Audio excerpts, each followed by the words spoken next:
Okay, alright. Welcome back to my YouTube channel. I'm Mandis Vlog. Nako, mainit, matindi. Controversial na naman mga kaibigan. Itong ating tatalakayin sa pagkawala ni Catherine Camilon. Kumusta na ang mga ebidensya? Na ika nga po'y magpapatunay dito, magtuturo, magdidiin sa dating police major na si De Castro. Ito nga ba ay magagamit pa, mga kaibigan? O ito nga ba ay tuluyan ng mababasura sa dami ng mga ebidensya laban dito kay De Castro? Sa puntong ito, laman ng video na yan, gusto ko pong ibahagi sa inyo. Yan ang ating tatalakayin. Kung bago pa lang po kayo sa aking maliit pa na YouTube channel, inaanyayan ko po kayo. Please subscribe. Sabay-sabay po nating i-like ang video na ito kung nagustuhan nyo po. Ako'y muling nakikiusap, mga kaibigan, kung pwede lang, patapusin po nating panoorin ang kabuuan ng vlog na ito. At nang sa ganon, lubos po nating maunawaan. Heto na, samahan nyo po akong alamin mga ebidensya labang kay De Castro tungkol sa pagkawala ni Catherine Camilon. Matibay nga ba ito o tuluyan ng mabasura? Samahan niyo po ako, mga kaibigan.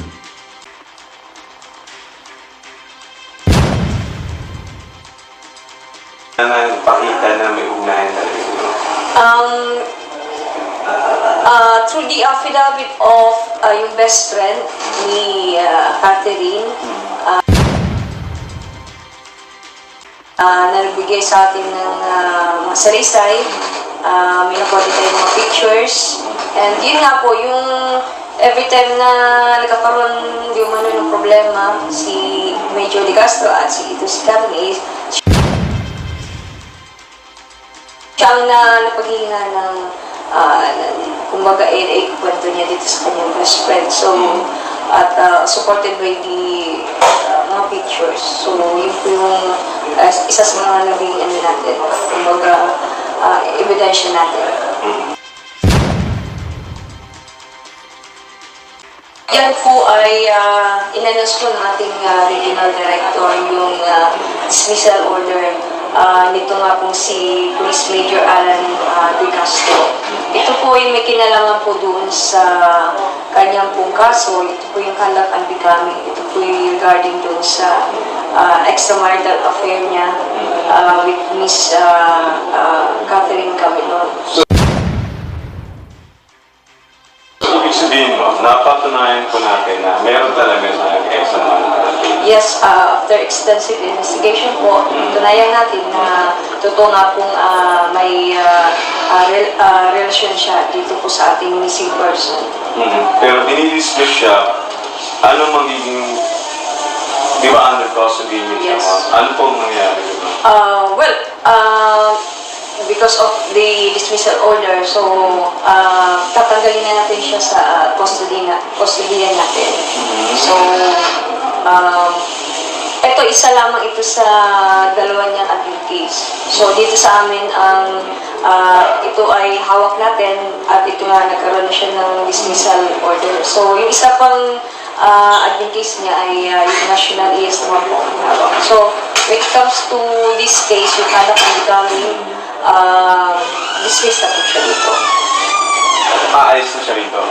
Yes po, kumbaga po ay wala na tayong magiging moving sa kanya since dismissed na po siya from the service. So, yun po at ipaprocess na rin natin yung cut-off ng kanyang salary. Ibig sabihin, wala po siya makakalaga. Yes po, but magkakaroon naman po siya ng, pwede po siya mag-appeal. So, bibigyan po siya ng, upon receipt po nitong order, bibigyan po siya ng 10 days para po i-appeal. Yung sa criminal case niya, ma'am, so, Yes po. ano po yung takbo ng kaso? Ang CIDG po may hawak at so far sa ngayon po, tuloy-tuloy naman po yung criminal case niya. Nasasabi ba natin ngayong napatunayan natin dito sa 4A na may illicit affair sila? Mas lumakas ba yung yung kaso ng national sa kanya? Hindi po natin masabi, but definitely, magkakaroon din ito ng iba pa na impact din sa case niya. But sa amin sa Pro 4A, with regards to this admin case, so, kumbaga ito na po yung naging result ng admin case niya na hawak natin dito sa Pro 4A. Ang Regional Internal Affairs Service mo po ang nag-proseso po rin ng kaso. Ano po ang nangyayari ngayon, ma'am? Ngayon napatunayan yan kasi driver niya po. Separate din yun. Separate pa rin yun. Sa criminal case naman yun. At Under niyo po kayo? ang si IDG pa rin ang may hawak ng criminal case. Pero yung custody ng driver, ma'am, kanina po? Nandun pa rin po siya sa balayan. Pero actually po, hindi naman po siya considered as, kumbaga, Suspect pa. or actually, hindi din niya kailangan mag-stay doon. But personally, yun ang choice niya. At hindi naman natin siya pwedeng itaboy. But sa ngayon po, wala siyang warrant. So, hindi natin siya talaga makonsider na kumbaga criminal huli natin. So, anytime na pwede siyang, gusto niya umalis, pwede siyang umalis. Bago natin ito, ma'am, i-release, anong sabi po ng pamilya ni Camilon? Naiutos na rin ng ating regional director na i-inform through the Chief of Police of Tui na puntahan niyo yung family. Sila naman po kasi may close contact sa family na i-inform about the dismissal order. So, wala po tayong idea kung ano pong reaction ng family, but naiutos na rin po natin yung regional director na upon na ilabas po natin itong order na i-inform po sila. Ano po yung link na nagpakita na may ugnayan talaga?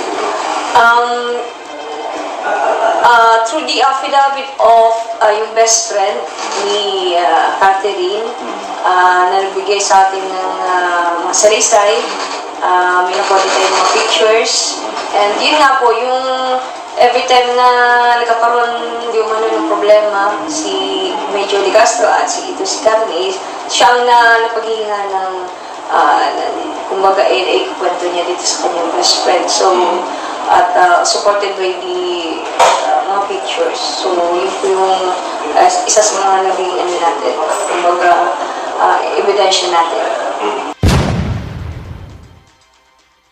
Okay, alright. Shout out News 5. Ipaintulot ang paggamit ng inyong video clips. Okay, talagang matindi ito. Mga kaibigan, bigyan po natin ng highlight dito. Dahil madami yung ebidensya na lumabas na akala mayroong forensic, may DNA test, may 18 testigo ang pagkakaalam ko na buhay na hawak ko nitong CIDG. At siyempre may buhok pa. May larawan, may mga chat, di umano. Laban ho dito sa dating major, dating police na si De Castro. But bigyan po natin ng highlight dito. Ito nga ba ay magagamit laban dito kay De Castro para na sa ganon ito ay mapanagot dito sa pagkawala ni Catherine Camilon. Ako po ay nagtatanong lang, mga kaibigan.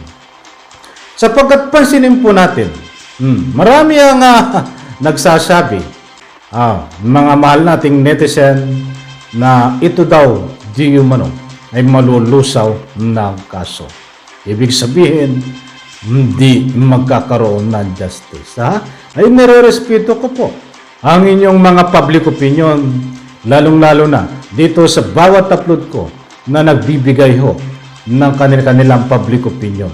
Yan po ay buong puso kung nire-respeto dahil alam ko ho, mayroon po kayong pinagbabatayan. Dahil kung magbabatay po tayo sa takbo ng investigasyon, sa ilang buwan na ho ito, sa pagkawala ni Catherine Camilon, kahit mayroon na pong DNA test, mayroong mga testigo na lumutang, nandiyan pa sumuko itong si Magpantay, nandiyan pa ang larawan na nakasaad dito sa video na ito. At marami pang hindi ko nabanggit na mga kakulang ebidensya. Ba't ano po ang nangyari? Wala pa rin pong matibay na magtuturo dito kay dating Police de Castro. Bakit naman masabi natin walang matibay na magtuturo na siya ay sangkot? Bakit hindi po makasuhan ng ano pamang kaso tungkol dito sa pagkawala ni Catherine Camilon? Tanging illegal detention lang po at kasong kidnapping ang ikangapoy na pakaso dito. Bangamat po sinasabi nila na patay na.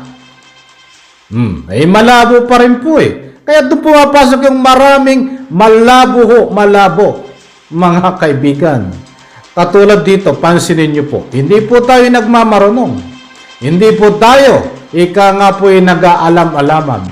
Sabi nga ng reporter, ay tinanong itong si Kernel. Kernel, shoutout po sa iyo.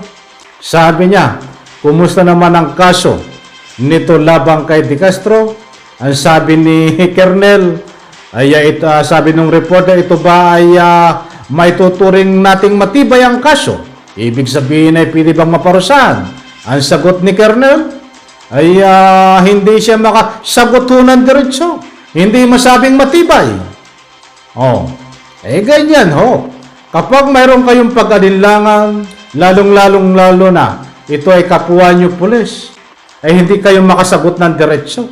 At kung pagbabatayan nyo ho ang mga ebidensya na nakuha, kahit sino pa mang grade 1, grade 2, grade 3, kahit ano mang ika nga po katulad ko na ang pinag-aralan lang ay elementary, kapag tinanong ka ho ng isang reporter, at ikaw ay sumusubaybay sa kaso, hindi ka mag-aalinlangan na sagutin yan na matibay na ebidensya.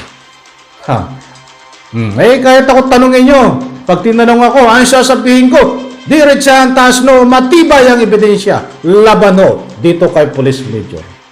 But pansinin ho, pansinin nyo po dito, kay Kernel, na isang pulis na babae na ito, sumasaludo po ako bilang isang Kernel ka. But dito sa sagot mo, sasabihin mo na hindi ikaw ang may hawak ng kaso, hindi mo masagot kung matibay ang ebidensya. Samantala, ikaw na ang may sabi na matibay na ebidensya. Itong ikangapoy, larawan na nakuha nyo at mayroon pang kaibigan na nagsabi na ganito di umano. Kaya nga, napatalsik sa serbisyo. Ito si De Castro ay related din po yan sa kaso ni Catherine Camilon. Bakit pag tinatanong ka na ikangapoy, nitong reporter, hindi mo diretsyong masagot na matibay ang ebidensya bagkos iba ang sinasagot mo? Sabi nga ni Idol Rapi Tulfo, alam na this. Kung ito ay isang tao na mahirap lang na katulad ko, ay matagal lang nakulong o matagal lang binawi ng buhay ang mga suspect dito. Datapwat kapwa nyo pulis di umano, according kay Idol Rapi Tulfo, ay binibibi nyo ang investigasyon. Hindi lang po ako ang may sabi niyan. Kalat na kalat sa social media. Kahit ang ating masugid na taga-subaybay ay nawawalan ho ng tiwala sa pag-iimbestiga dito sa kaso ni Catherine Camilon. Kaya tabangan po natin mga kaibigan, base po sa aking sariling pananaw, sa takbo po ng investigasyon ito sa ilang buwan na, ako rin po ay nawawala ng pag-asa dahil alam po natin maraming ebidensya ang lumabas na. Subalit malabo pa din. Kaya tinihintay po natin, abangan natin ito at alam ko ito ay malaking tulong. Itong confirmation ni Idol Rapi Tulfo na magkakaroon po ng hearing diyan sa Senado. Ito po ay napakalaking tulong mga kaibigan. Abangan po natin ito kung kailan. Sa puntong ito, gusto ko pong kunin ng inyong mga reaksyon. Matibay nga ba ang ebidensya laban o dito kay De Castro? Na ika nga po siyang itinuturong utak di umano sa pagkawala ni Catherine Camilon. Kung ano man inyong salubin public opinion, diyan ho sa comment section. Yan po ay buong puso ko po irerespeto. Hindi po tayo nagpapakalat ng fake news. Katulad nga po ng sinasabi ko, kung ano man ang marinig niyo po sa akin dito, tayo po ay nagbabase diyan sa ruling ng video na pinapakita po natin. Hindi naman tayo basta magpapakita lang ng video na pinakita ko lang sa inyo. Ganun na lang. Siyempre, mayroon po tayong public opinion na nakabase diyan sa ruling ng video. Kung hindi man nangyayari ngayon, ay nangyari na at mangyayari bukas sa isang araw at sa susunod pang mga araw. Muli po, maraming salamat. Pagpalain po tayo lahat. Sabay-sabay po nating i-like ang video na ito. Palapakan. Bye-bye.